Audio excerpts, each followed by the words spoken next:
La sadhana et les sports. La mère ne veut certainement pas qu'il n'y ait que des sportifs à l'ashram. Cela en ferait non un ashram, mais un terrain de jeu. Les sports et les exercices physiques sont en principe destinés aux enfants de l'école, qui eux-mêmes ne font pas que jouer, mais doivent également suivre leurs études.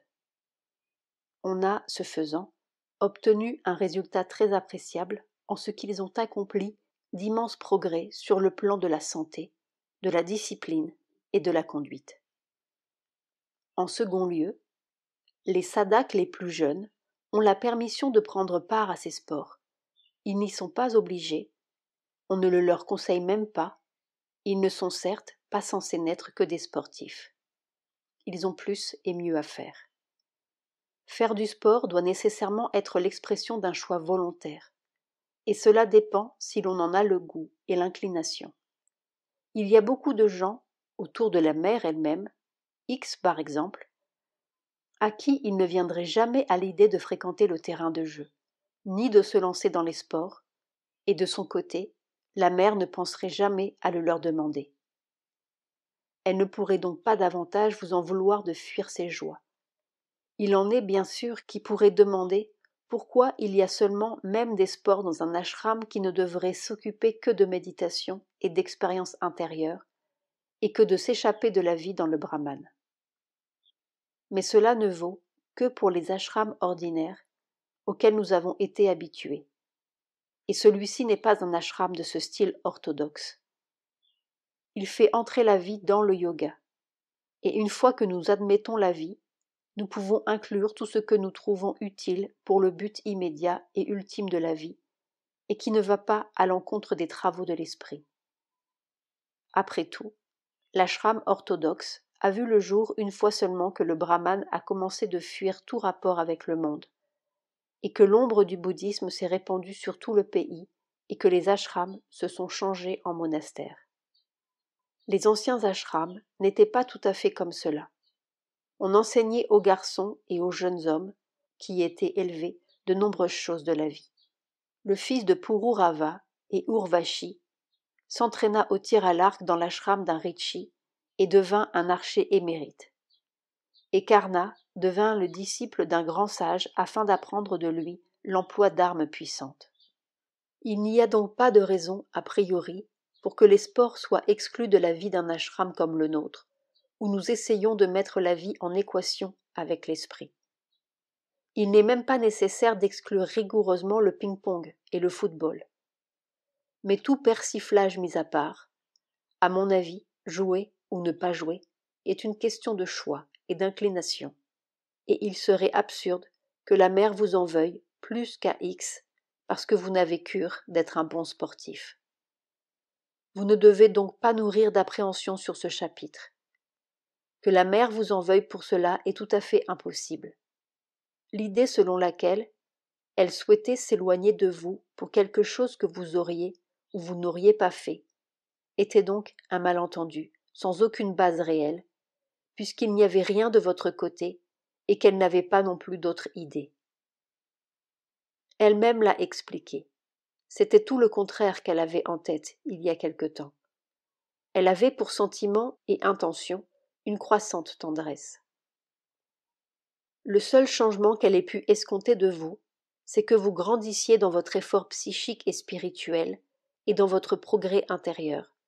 Et à cela, vous n'avez pas failli, bien au contraire. Cela mis à part, la notion selon laquelle elle pourrait vous en vouloir parce que vous n'avez pas changé conformément à ce modèle-ci ou à celui-là est une idée insensée. Ce serait bien arbitraire et déraisonnable. La mère ne demande à personne de se mettre à faire du sport sans y être poussée par une inclination ou un penchant naturel. Participer ou non aux activités sportives doit être un choix tout à fait personnel. Et la mère ne regarde pas pour autant de haut ceux qui n'y prennent pas part, ni ne leur fait l'œil de verre. Il serait absurde qu'elle ait cette attitude. Il y en a qui font fidèlement leur service, ce pourquoi elle a une profonde estime, et elle les considère avec affection et confiance, mais ils ne vont jamais au terrain de jeu, soit qu'ils n'en aient pas le goût, soit que le temps leur manque. Pouvez-vous imaginer qu'elle va pour cela se détourner d'eux et les considérer avec froideur? Il est impossible que l'intention de la mère ait jamais été de faire des sports la préoccupation unique ou majeure des ashramites. Même les enfants de l'école, pour le développement de qui ces sports et ces exercices d'athlétisme sont importants, et à qui ils ont été destinés à l'origine, ont d'autres choses à faire, leur travail, leurs études, et d'autres occupations et distractions qui les intéressent autant que cet athlétisme. Il y a d'autres choses plus importantes. Il y a le yoga, le progrès spirituel, la bhakti, la dévotion, le service. Je ne comprends pas ce que vous entendez par accorder du temps au sport. Je n'y consacre pas de temps, mis à part le fait qu'à la demande de la mère, j'ai écrit un article pour le premier numéro du bulletin et un autre pour le prochain numéro. Le bulletin d'éducation physique, devenu depuis lors le bulletin du Centre international d'éducation Sri Aurobindo, où, sous forme d'une série d'articles, Sri Aurobindo publia la manifestation supramentale sur la Terre. C'est la mère qui fait tout le reste du travail pour l'organisation des sports, et elle doit évidemment s'en occuper tant qu'ils ne sont pas suffisamment organisés pour se poursuivre d'eux-mêmes, sans autre chose qu'une surveillance générale d'en haut et sa présence effective une fois par jour. Je mets ma force pour la soutenir comme dans tous les autres travaux de l'ashram, mais autrement, je ne consacre aucun moment au sport. Il n'y a nul besoin pour personne de se mettre au sport comme à une chose indispensable pour le yoga, ou pour jouir de l'affection et de la tendresse de la mère. Le yoga est en soi sa propre fin, et possède ses moyens et ses conditions propres. Le sport est quelque chose de bien différent, ainsi que la mère vous l'a elle-même indiqué quand elle a dit que la concentration pratiquée au terrain de jeu n'était pas une méditation, mais visait à l'efficacité dans les mouvements et non à tel et tel objectif du yoga. Il n'est pas vrai non plus que la mère ou moi, nous nous détournons du yoga et entendons ne nous intéresser qu'au sport. Nous n'avons absolument aucune intention de modifier le caractère fondamental de l'ashram et de remplacer celui-ci par une association sportive. Si nous le faisions, ce serait des plus stupides. Et si quelqu'un vous a dit quoi que ce soit de semblable, il doit avoir perdu la tête ou traversé une crise momentanée d'enthousiasme délirant pour une idée parfaitement biscornue. La mère vous a très clairement dit une fois que ce qui se faisait au terrain de jeu n'était pas une méditation, ni une concentration pour le yoga, mais simplement une concentration ordinaire pour les seuls exercices physiques. Si elle est occupée à organiser ces choses, et il n'est pas vrai qu'elle ne soit occupée qu'à cela, c'est pour en finir au plus vite, après quoi les choses continueront d'elles-mêmes, sans qu'elle y soit du tout absorbée, ni qu'elle s'en occupe particulièrement, comme il en va des autres travaux de l'ashram. Quant à moi, il est assurément absurde de penser que je néglige la méditation et le yoga, et ne m'intéresse qu'à courir, sauter et marcher au pas. Il semble qu'il y ait eu d'étranges malentendus au sujet de mon second message dans le bulletin. Dans le premier, j'ai parlé des sports et de leur utilité, tout comme j'ai écrit sur la politique ou le développement social, ou n'importe quel autre sujet. Dans le second, j'ai accessoirement abordé la question, car les gens se montrent ignorants de la raison pour laquelle l'ashram doit même s'occuper de sport. J'ai expliqué pourquoi, et traité la question plus générale de la façon dont cette activité humaine et d'autres pouvaient s'intégrer à la recherche d'une totale perfection pour toutes les parties de l'être, y compris le corps, et plus particulièrement ce que serait la nature de la perfection corporelle. J'ai clairement indiqué que c'est seulement par le yoga que pouvait avoir lieu une perfection suprême et totale de tous les instruments de l'esprit, et se réaliser l'ascension de tout l'être vers le niveau le plus élevé, une vie divine sur la terre et la possession d'un corps divin. J'ai précisé que, par des moyens humains et physiques tels que les sports, on ne pouvait obtenir qu'une perfection humaine précaire et limitée. Il n'y a rien dans tout cela qui justifie l'idée selon laquelle le sport pourrait être un moyen de sauter dans le supramental, ou selon laquelle le supramental allait descendre sur le terrain de jeu, et nulle part ailleurs, ce qui serait pour moi une triste perspective, car je n'aurais alors aucune chance. J'écris tout ceci dans l'espoir d'enlever tous les étranges malentendus dont l'air semble s'être épaissi et dont certains peuvent vous avoir atteint.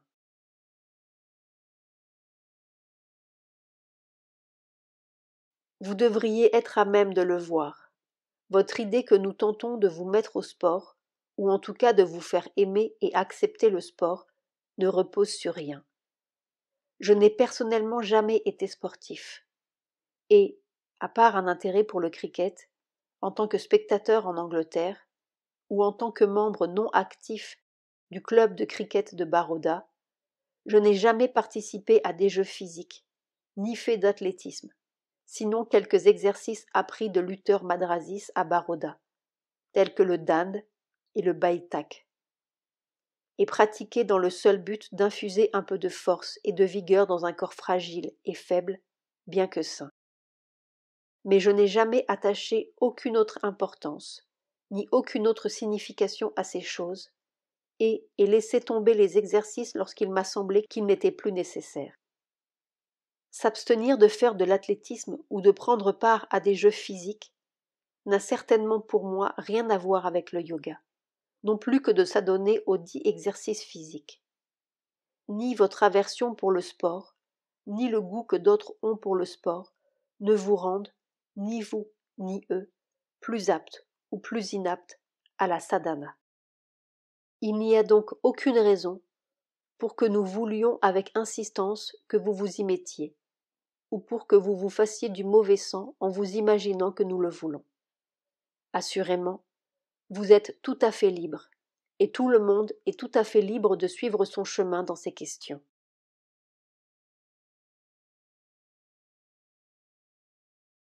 Avant d'en venir au principal, je ferai aussi bien de tirer au clair un sujet qui n'est pas sans rapport. Mes articles, ou mes messages, comme on les appelle, dans le bulletin. Car leur publication et leur contenu semblent avoir suscité le trouble, la perplexité ou le malentendu dans votre mental, et en particulier mes spéculations sur le corps divin. J'ai écrit le premier de ces articles afin d'expliquer comment et pourquoi on en était venu à inclure le sport dans le programme des activités de l'ashram. Et je pense avoir précisé au passage que le sport n'était pas une sadhana, qu'il appartenait à ce que j'ai appelé l'extrémité inférieure des choses, mais que l'on pouvait y recourir, non pas seulement pour le divertissement et l'amusement, ou pour se maintenir en bonne santé, mais en vue d'une plus grande efficacité du corps, et pour développer certaines qualités et capacités non pas corporelles uniquement, mais liées aussi à la morale et à la discipline, et pour stimuler les énergies mentales. Mais j'ai également fait ressortir que cela pouvait être, et était effectivement développé par d'autres moyens, et qu'il y avait des limites à cette utilité. En fait, c'est seulement par la sadhana que l'on pourrait dépasser les limites naturelles à ces moyens de l'extrémité inférieure.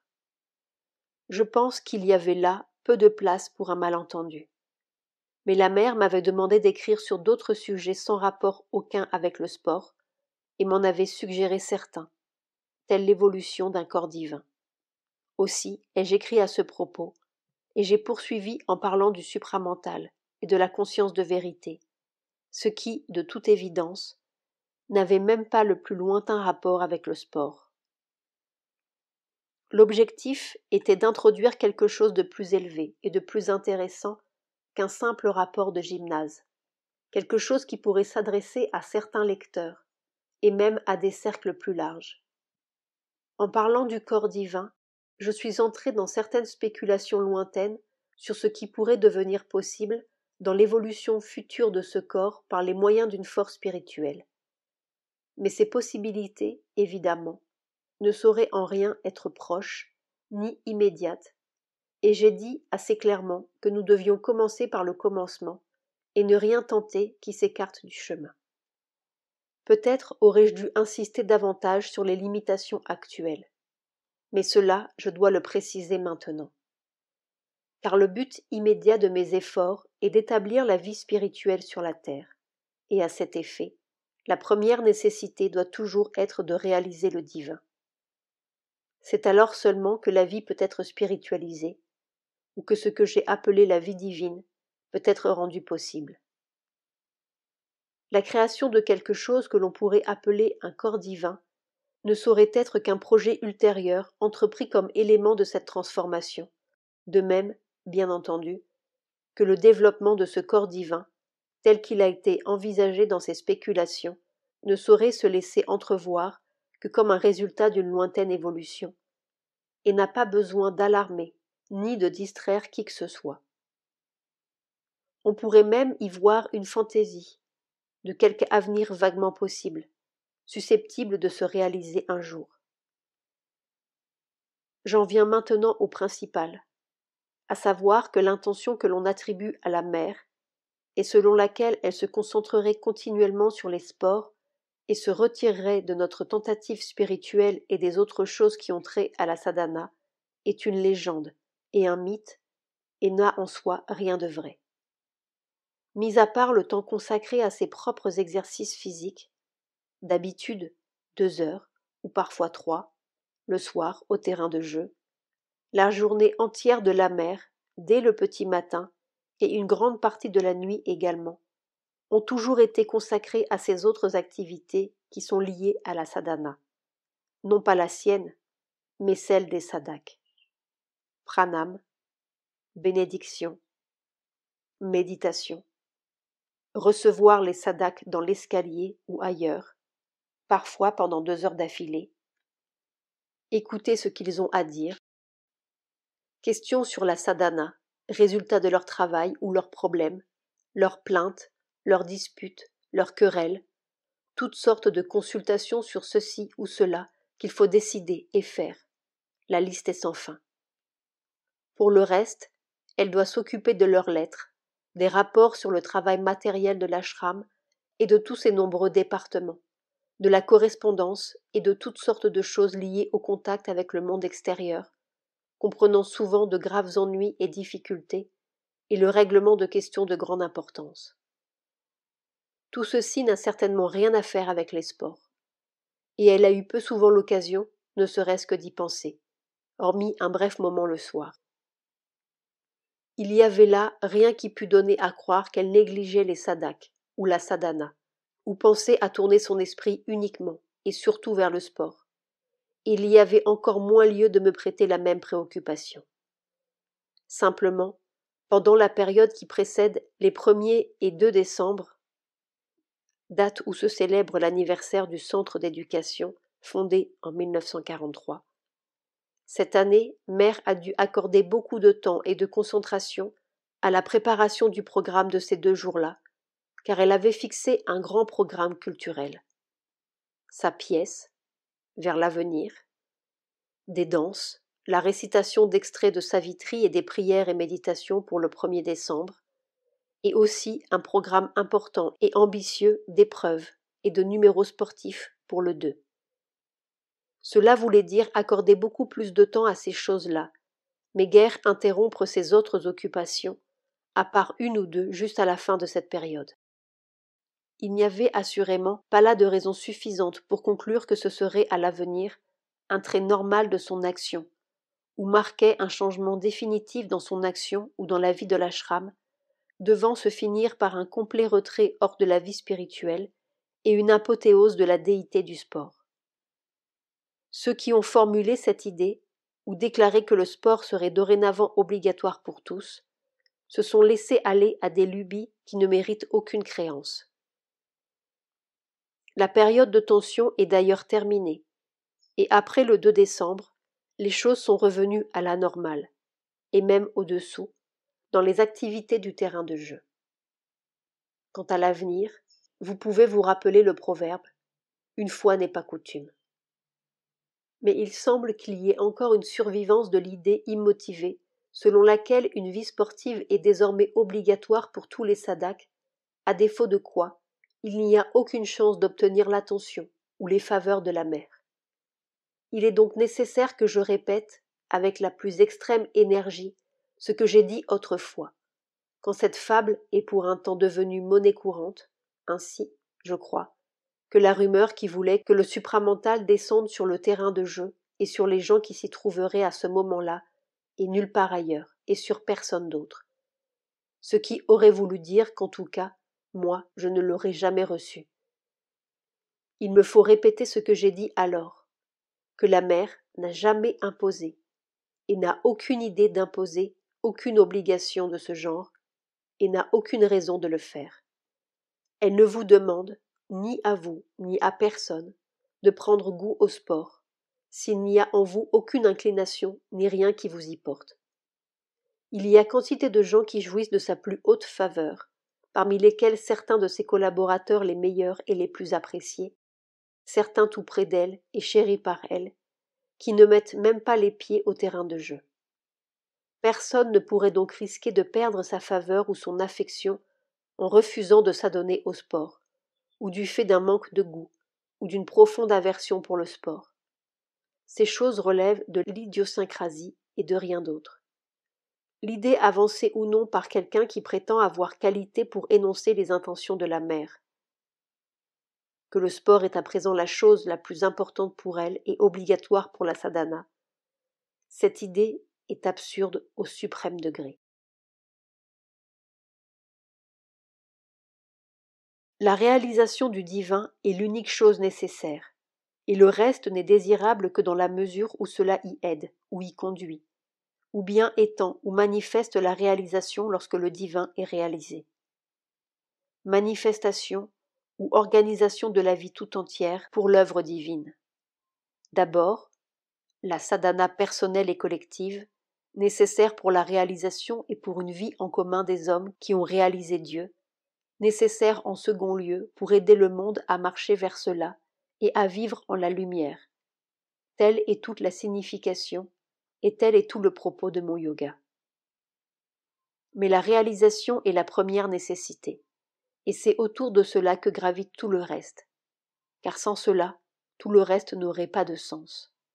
Ni la mère ni moi n'avons jamais rêvé, ni pu rêver de mettre quoi que ce soit d'autre à la place, ou de le négliger pour quoi que ce soit d'autre. La plus grande partie de la journée de la mère est en fait consacrée à aider d'une façon ou d'une autre les sadhaks dans ce sens. Le reste est surtout pris par le travail pour l'ashram, que l'on ne peut négliger ni laisser péricliter, car cela aussi c'est le travail pour le divin. Quant au gymnase, au terrain de jeu et au reste, la mère a dès le début précisé la place qu'elle assignait à ces choses. Elle n'a jamais rien fait d'aussi stupide que de substituer ses accessoires aux choses essentielles. Sri Aurobindo parle de la mère.